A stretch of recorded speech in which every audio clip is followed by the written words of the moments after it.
Private sperm bank of 3 men have fathered more than 600 children in Quebec. Promised carbon capture facility is cancelled due to high costs. Loblaws begs Canadians, don't steal from us. Another Boeing whistleblower has died, and Russian troops land in Niger at the same airbase where U.S. troops are stationed. Good morning. It's Friday, May 3rd. I'm Nora. Here are your headlines.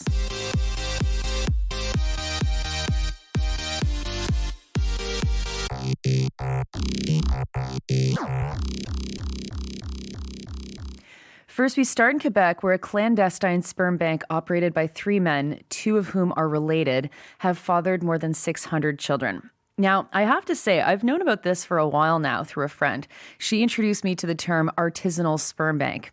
Trust me, it sounds better in French, but that's what this is called. And as you might imagine, it has put public health agencies in a crisis mode. While the children are located all over Quebec, the fact that 2 of the 3 men are related to each other makes this an even bigger public health emergency.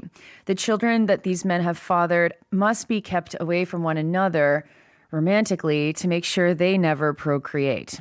The news, as it's being reported now, was broken by Nouveau TV journalists Marie-Christine Bergeron and Maxime Landry. The youngest children in this situation are still infants, and the eldest are 15 or so.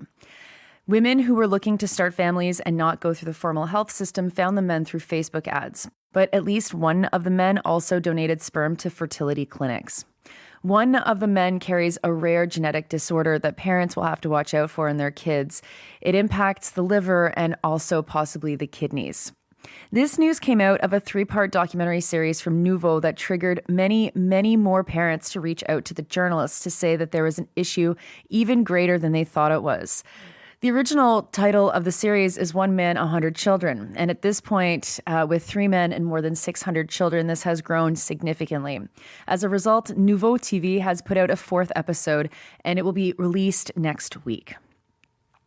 Next to Edmonton, where a multi-billion-dollar plan to create a carbon capture and storage project has collapsed. Wallace Snowden with CBC is reporting that Capital Power Corp had planned to build the facility for $2.4 billion at its Genesee natural gas power plant southwest of Edmonton.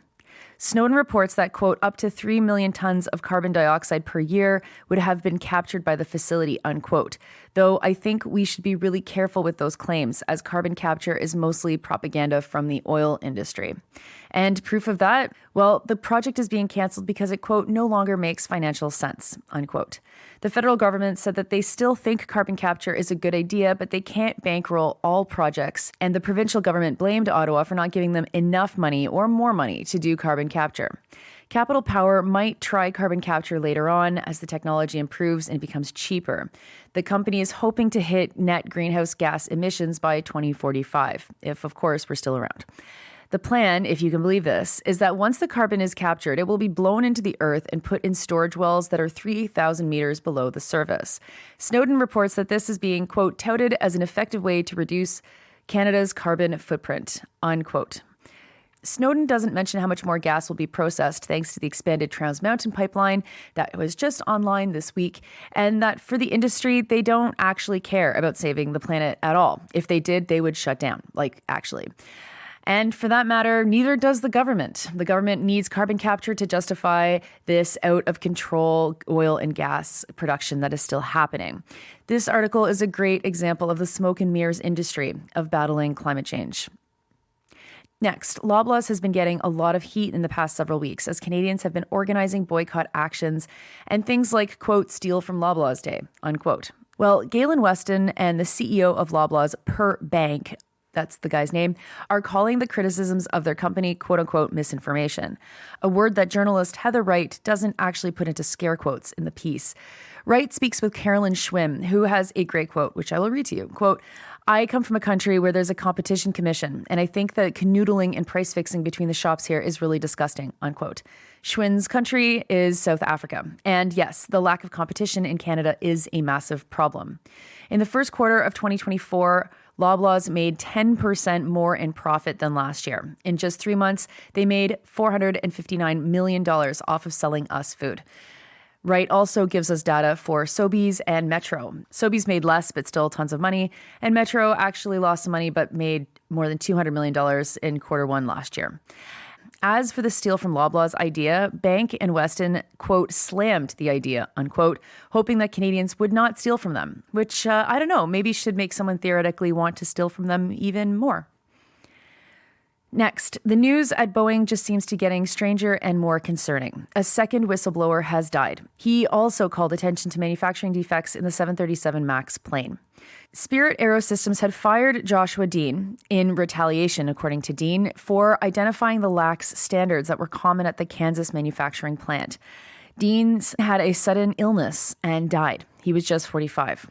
Spirit AeroSystems is the manufacturer who built the door of the 737 MAX 9, the same door that blew out on an Alaskan Airlines flight earlier this year. Despite having been in good health and having had what Al Jazeera calls a healthy lifestyle, Deans died from an MRSA infection. That is a fast-moving staph infection. This happened just over 6 weeks since John Barrett, another whistleblower from Boeing, also died. Deans told NPR in an interview in February that Boeing operated like this, quote, if you are too loud, we will silence you, unquote. And finally to Niger, where Russian military personnel have landed at an airbase that is currently where American troops are staying.